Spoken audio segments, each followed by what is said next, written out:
Hello and welcome to Cable Today, your very own local programme here on Channel 15 from Croydon across to Richmond on every day. And tonight we start off finding out about your chance to leap off a tall building for charity.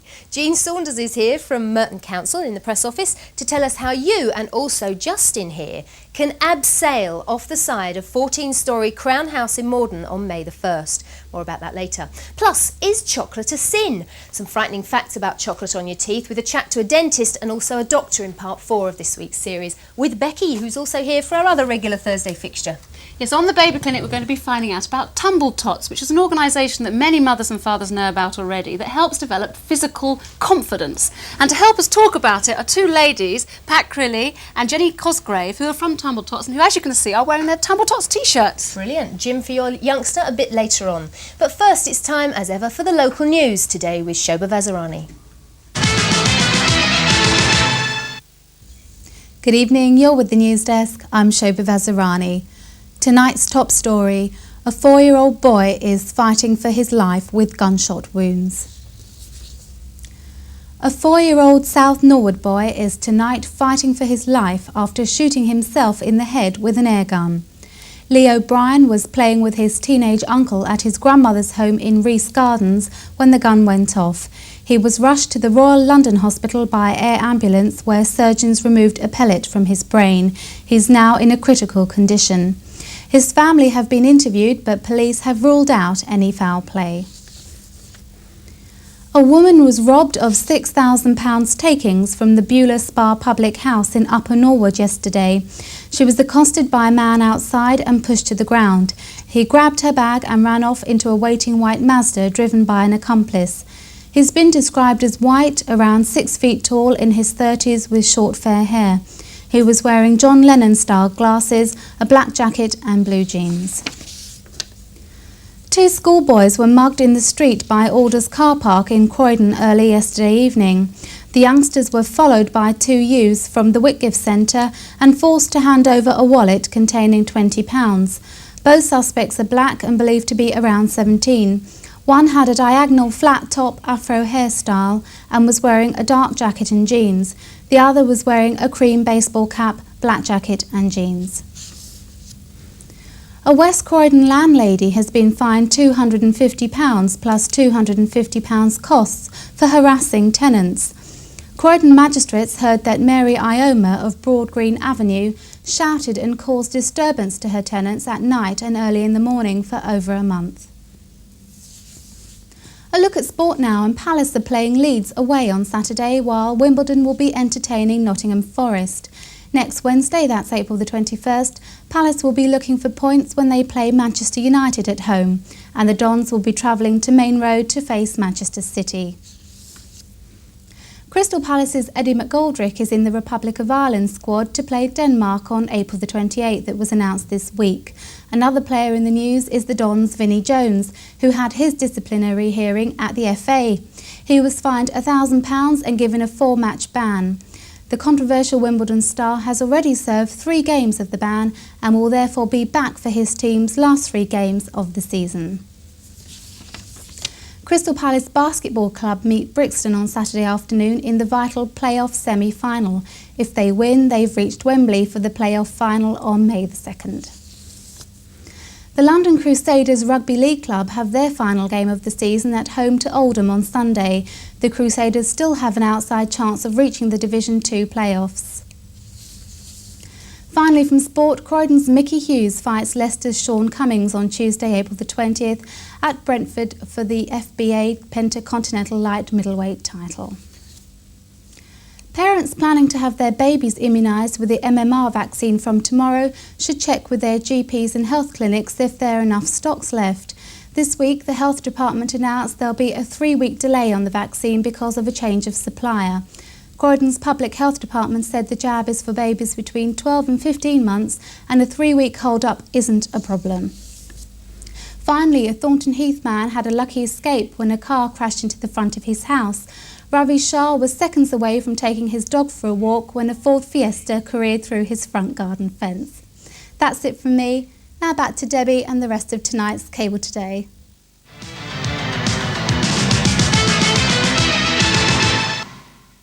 Thanks very much, Shoba.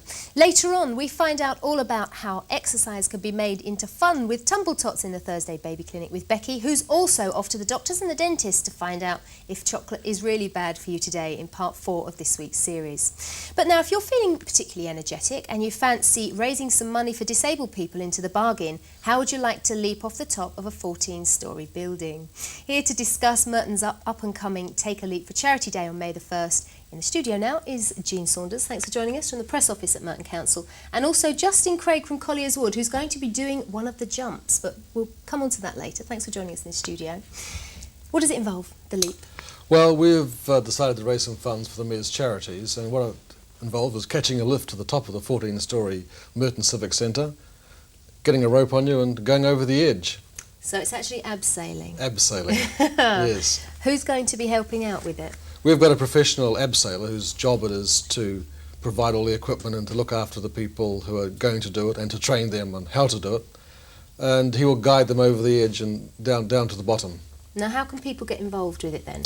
Well, they can contact us at the press office and we'll send them registration forms and sponsorship forms. And then each person has to raise £50 to qualify, at a minimum of £50 to qualify to take the leap. And how many leaps will they get for that? They don't get the one leap. We've had a very good response already, and there's 168 people who have registered and are out there collecting their sponsorship pledges now. So we'll only be able to give one leap for that, but I think that they will enjoy that leap. Yeah, I wouldn't. I'm not going to do it. You're not actually going to be leaping yourself, Jean, but you've conned Justin into it, haven't you? I have indeed. I have been involved in 10 abseils off the roof of Crown House already. Been involved as in overseeing them? Overseeing them, that's right. No more than that, I can assure you. And I have seen some people who have actually frozen with fear on the roof, but they've got down, and as soon as they've got to the bottom, they said, "Can I do it again?" And each time they try and talk me into it, but they've been singularly unsuccessful to date, and they will be unsuccessful on the 1st of May. I simply couldn't do it. Now, Justin, you're going to be one of the people taking this abseiling jump, as we said. How did you get involved in it? Well, I was sitting at home and I was thinking how boring it all is. And I thought, how boring all what is? Everything. Life. And I thought, I'd actively seek out excitement. And when this came along, it just seemed like a good opportunity. Because you're working for YTS at the moment on with Jean in the press office. Right, so what are you looking forward to most? I think the feeling as you're going over the top, and then the achievement at the end, the feeling of achievement that you've done something. And have you been up to the top of Crown House and looked over the side? No, not at all. I wouldn't advise, actually. Certainly not without an abseiling rope around the side of you. What sorts of people are going to take part? Well, I have not met a lot of them yet. I've only got their forms, but I am aware that one person who has a disability is going to take part. In a wheelchair? In a wheelchair, that's right. She's a regular wheelchair user, and she's going over the side herself.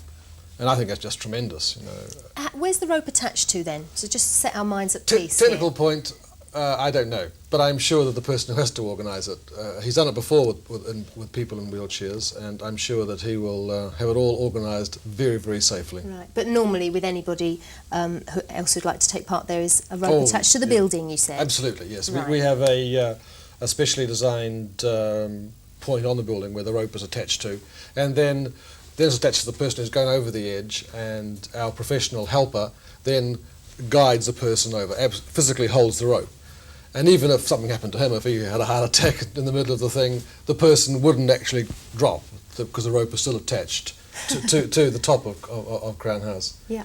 Now, the disabled charities that are going to be benefiting are what? Because, of course, Slim Flegg is Merton's first disabled mayor. So he is Merton's first councillor with disability and also the first mayor with a disability. So what are the charities he's chosen this year? He's chosen 3 local charities based in Merton, all of which are closely linked with disabled people in Merton. It's his baby, Mafia, the Merton Association for Independent Access, it's FAB, and also the, what's the other one? FAB's Physically Handicapped and Able-Bodied. That's right, and MADP. That's right. That's right. Merton Association for Disabled People. That's right. So they'll all be benefiting. How much do you hope to raise? Well, each person has agreed to raise a minimum of £50. I'm aware that one person has raised close to £1,000. If 168 people turn up on the day, we should raise well in excess of £8,000, and we're hoping for close to £10,000.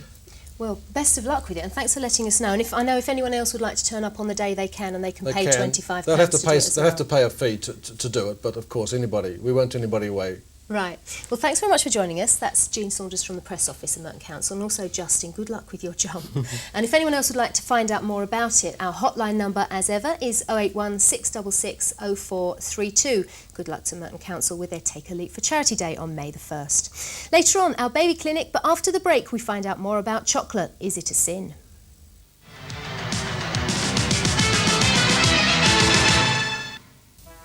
Wouldn't you like to run your business from a prestige building that's not only steeped in history but also offers every service you could imagine? Originally the site of the first international airport in Britain, Airport House is now Croydon's international business centre, offering flexible terms on quality office space for large and small companies alike, and the very latest in worldwide video conferencing facilities. With ample parking right on the doorstep and superb motorway connections, it's a unique place for your business. Airport House, Croydon. Here, these carpet bargains are all very well, but what about the cost of underlay? Underlay comes free at BC Pitt & Sons. What about the estimate charge? That's free too at BC Pitt & Sons. Big delivery charge then? Free at BC Pitt & Sons. Oh, then it'll cost a fortune for fitting. That's free too at BC Pitt & Sons. So what you're saying is that you only pay for the carpet? Precisely, and no hidden extras. Just good old-fashioned service from a family-run business. Oh, that's nice. Hinton Grange Restaurant. Cosy lounges for relaxing. Something very different. Private rooms for secluded dinner parties. Quiet, relaxing rooms for discerning business people. Cosy, romantic, candlelit fireside dinners. Lunch or dinner in private leafy alcoves. So perfect for romance. That special occasion, parties and weddings. Pop in for coffee or tea to Hinton Grange, south of Junction 18 on the M4. Welcome back to Cable Today, your local programme with news and information from Croydon across to Richmond. Later on, an easy way to get your youngster involved in gym activities with Tumble Tots in our Thursday baby clinic. But first, in part 4 of this week's series on chocolate, here's Becky Simpson with a question that's been on many people's minds this Easter. Is chocolate a sin? And if so, why? How bad is it for us in reality? From when we're very young, we're taught that chocolate's bad for our teeth. Just how bad is it for our teeth? Chocolate is bad for your teeth is because of the presence of sugar in the chocolate. And a lot of people actually eat chocolate, taking chocolates in between, eating chocolates between meals, and also the bedtime chocolate drinks that baby actually drinks in the bottle is a high frequency of sugar that is present in the chocolate, and that causes decay. So what's the actual effects of eating chocolate on the teeth? The sugar is actually used by the bacteria in the plaque, and it's converted into acid, and that actually dissolves the calcium crystal in the enamel and causes decay. Is chocolate bad for our skin? Very good question. Many people think it is. When you try and prove it, and as doctors we often try and do trials to show that certain foods such as chocolate do actually cause some problems, it's actually quite hard to prove it. Some children and also adults with eczema, for example, do seem to have their eczema made worse when they have certain foods, and that does include chocolate. But I think we have to say that this doesn't apply to many people. For most people with eczema, what they eat doesn't do very much to their eczema, and that applies to chocolate as well as other foods. What about headaches? Does chocolate cause headaches and migraine? Well, many people who have migraine find that some foods makes their migraine worse. And we know that many things can make migraine worse. They're called triggers. They trigger it off. In other words, you have a predisposition and something makes it happen. Chocolate probably does for some people as well. There have been some very nice studies trying to prove that by using real chocolate and blank chocolates, dummies that doesn't really contain chocolate but taste like it. And in some of those, migraine did seem to happen more often when those people and children were eating chocolate. So there's something in that story. What about obesity? Is chocolate a big issue when it comes to weight problems? I think it depends how much you eat, doesn't it? Chocolate is a source of calories, fat and calories, and it's fairly energy dense, which is why people like eating certain things, such as Mars bars, when they're going to take part in a lot of strenuous activity. So for some people who are obese, chocolate is one of the important things that they're eating, which they don't need, but which they have a craving for. And as part of a diet to deal with obesity, cutting down on chocolate is important. What about chocolate substitutes? Are they any better for our health than normal chocolate? Well, I think some people, especially health food shops, would like you to think so, but I don't think there's any evidence that carob, for example, is really much better for you than chocolate. It's possible that carob, which is a chocolate substitute, doesn't produce migraine as much as chocolate does, but there's not much evidence to show that. It might be a bit better. So overall, do you believe that chocolate is bad for your health? Well, I have to say I like chocolate. I think it tastes very good. And I think one has to say all things in moderation. I think in reasonable amounts, as part of a normal mixed diet, it probably doesn't matter for most people. But clearly, for a few individuals, it can provoke certain problems, such as migraine and eczema. And clearly, in large amounts, like many things, it's not a good idea. All chocolate has got sugar in the chocolate, and they are bad for your teeth. Like the milk chocolate, the plain chocolate, or toffee chocolate, they all have sugar, and they are bad for your teeth. It's the presence of sugar in the chocolate that is bad for your teeth. What's the very worst scenario of the effect of chocolate you've actually seen on teeth? Chocolate causes decay, and if the decay is not treated, it will end up with abscess, and you will have pain, and you have a swelling, and you will have, swollen face. So I have actually seen children who drink bedtime chocolate drinks in a bottle. So they have high frequency of sugar contacting their teeth, and it causes decay. And today I've done a case of a boy of 4 who needs 15 teeth out. And he has 20 teeth in his mouth and is left with 5 teeth. So do you think, in the same way that a packet of cigarettes says this is dangerous for your health, a bar of chocolate should say this is dangerous for your teeth?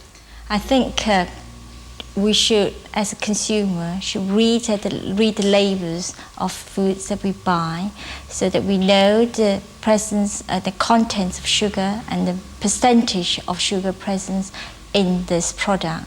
And I think also the manufacturers should be more responsible in labelling the products that they sell. This is a government teeth warning. I wonder if we'll ever see that. And tomorrow, on the last part of this week's series, especially about chocolate, here on Cable Today, we visit a Croydon factory that makes Payne's Poppets to see how it's done.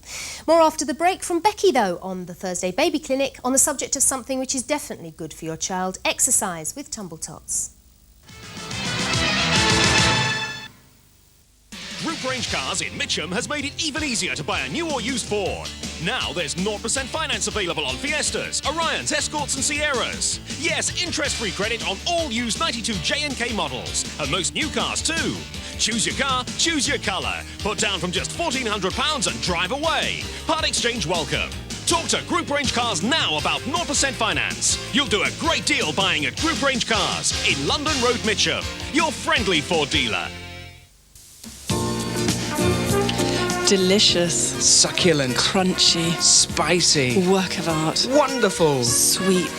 Sizzling. Hot. Fresh. Cool. Tangy. Mouth-watering. Fruity. Fried. Marinated. The food section. Arcade Channel 17. 10 to the hour. Every hour. It's food for thought.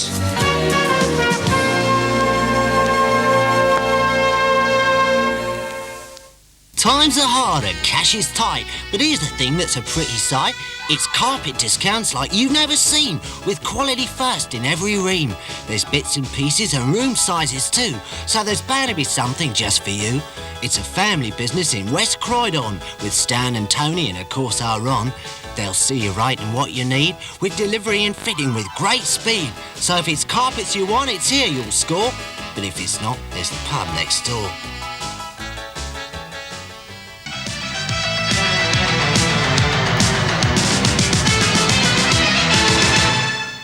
Welcome back. And since we've devoted so much talk to chocolate this week, we thought we'd make the baby clinic definitely about something healthy.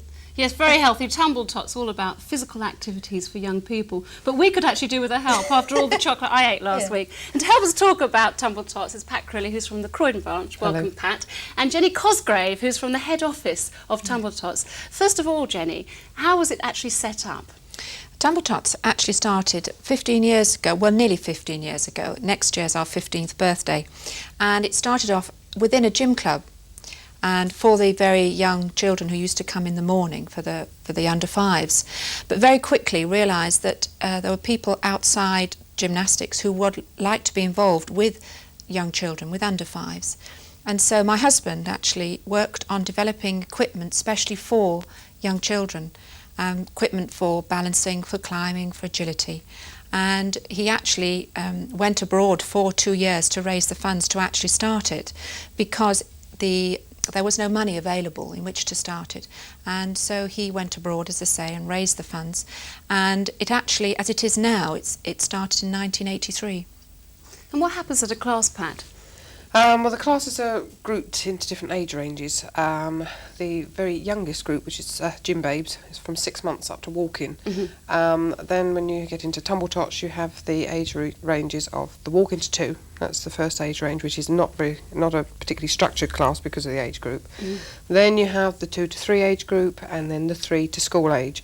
School age obviously varies depending on the area that you're in. Then after that, when they start school, we then take them on to the gym bobs, which is from the school age to 7-year-olds. And what do you actually learn at a class? Well, the Tumble Tots class is what they're actually learning is confidence. It's confidence building and awareness of their own body, their body development, their muscle control, and they're just confidence in their own outlook at life. How is it different from normal sort of gym clubs that you can go to in our boroughs? Well, in Tumble Tots, we stress the non-competitive aspect of it. So the little ones, they come along to play, and up to the age of 3, mum comes too. So in the gym babes, obviously it's a very gentle, slow class, and sometimes that's the class the first time they come out of the house. With the older age group, with the walking up to school age, then it is non-competitive. They come into a structured environment, certainly, but within that structured environment they do play. So it is a different situation. We're not trying to train them for any specific sport. They come along just to use their bodies, to enjoy what they can do, to run around, to climb, to balance, to roll their bodies around, and to also sing and to learn rhymes and to join the social aspect altogether. How much involvement do you encourage from parents, Pat? Oh, very much. It's very much a parent participation class up until the 3 to 5 age group. The idea is that the parent is trained as much as the child because they're with them 24 hours a day. The parent needs to be aware of what the child is capable of doing. A lot of times we find our children are far more capable than we think they are. We want to make sure that they're capable. We want to make sure that they know what they're doing, and that involves mum. Mum then knows what they're doing as well and what they're able to do. It makes them generally safer, and obviously mother far more relaxed. What sort of thing can they do at that age? At which age in particular? Below 3. Below 3, they can do forward rolls. They can do. Some of them do backward rolls. They do lovely little things like they roll off the beds when you're not expecting them to. They climb up the side of the furniture and the side of the stairs and all sorts of wonderful little things like that. Obviously, when they're in the class, they are doing all of those things. They are climbing, they are rolling, they are balancing, all on specialised equipment that is specifically designed for children up to the age of 7. It looks fun, but I can assure you that mums are not allowed on the equipment. We'd all like to have a go, but unfortunately, no. You can go on the trampet. We'll let you go on the trampet. And obviously, say we have a trampet there, which does save the beds somewhat and the settings and things. But all the equipment is designed specifically for the children. How are the teachers trained, Jenny? Well, in Tumble Tots we have controllers and leaders and trainers. Now the leaders and controllers are in charge of classes. Controllers are actually in charge of an area because classes are run in areas in different venues. And the leaders actually go away on a concentrated course, and then there's follow-up for up to 6 weeks to see how they're doing and how they're getting along. And at the end of that, they actually are put through a small test. And then the trainers come into the class and come in to assist the leaders within the class, and we work on quite a high staff ratio to children within the class. Now the teachers are paid, and are you looking for people to volunteer to learn? Well, I think all the licensees are looking for people to come in and work with the children. But the first thing and the most important thing is they must want to learn to work with children, with young children, because it's quite a different thing to do. You know, it's something where you come in and you want to give of yourself and to enjoy what you're doing, because unless you enjoy it and can associate with children, and then the children will realise that what you're doing with them isn't good. So people have got to really enjoy what they're doing with the children. And then obviously there is a small amount of pay that goes with it. But as I say, the first thing you do want to do is to work with children. Pat, is it suitable for children with special needs? Certain special needs, yes. I mean, obviously, if a child is severely handicapped, then no, we are not trained to deal with children of that sort of disability. But certain special needs, yes, we've had children that have got slight cerebral palsy, we've had children that have got hip displacement problems from when they were babies. In fact, it's excellent for correcting or helping to correct the posture and to use their muscles properly, to help develop their muscles. So we have had recommendations from physiotherapists to help with the muscular development of the children. How receptive are the children to actually learning at such a young age, from 0 well, to 5? Well, they're learning. They're playing. As far as they're concerned, they're coming in purely to play. And if anybody, doesn't matter who they are, if they're in an environment that is fun and they're enjoying it, they will learn. And a lot of children will actually stand and watch others. And because they're all of the same sort of age, similar sort of capabilities, and they see children that are trying it, they will attempt it. Even if they've never done it before, they will attempt it. They have quite a structured sort of form of doing the gym, working round. Yes. Do you think that's a good idea, as opposed to letting the children actually choose which apparatus they'd rather go on? With the older classes, from the 2 to 3 to the 5, 3 to 5 age group, it is very structured. But the children go on every single piece of equipment, so they never miss out on any of it. Yeah. When they first come in, it's a little bit strange for them, because obviously they're not used to that sort of structure. Once they realise that they are going to go on everything, then they settle into it quite happily, and they actually enjoy the structure. It is part of their learning format. So are you actually trying to instill discipline into children? No, not self-discipline, yes, because I think everybody needs a certain amount of self-discipline. But they're there to enjoy themselves, they're there to play. It's not, we never say no to them. If they don't want to do it, then they don't have to do it. We're not going to say, you must do this. The idea is for them to be confident to tackle it, to do it themselves. And we teach them by encouraging them, by gentle persuasion, sort of. When they actually achieve it, when they've actually climbed up an A-frame, which is the same height as myself, which is 5'7", obviously a lot of them are frightened. If they don't want to do it and they're really terrified, then we will say to Mum, get them down, and we will say, you did very well. Let's see how much further you can go next time.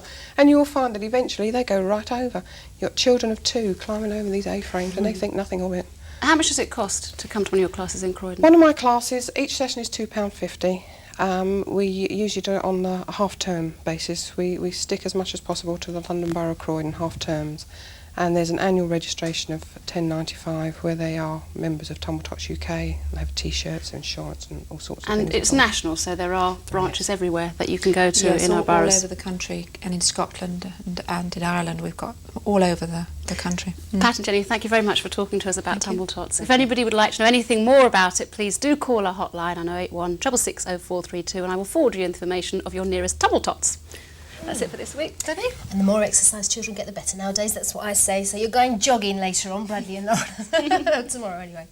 More baby clinic next week. Yes, a sad subject next week. We're looking at baby bereavement, how to cope with losing a child. Very diverse subjects on the baby clinic all this season, and it will continue every Thursday. Tomorrow, Julia's here in the studio, and for Chocoholics, you'll love this one with that trip round the chocolate factory in Croydon to find out how Payne's Poppets are made, and also with a chat about Operation Bumblebee, which has been carrying on very successfully in the metropolitan boroughs, and it's going to be extended as well. We welcome Detective Chief Superintendent Peter Chanley for the crime spot.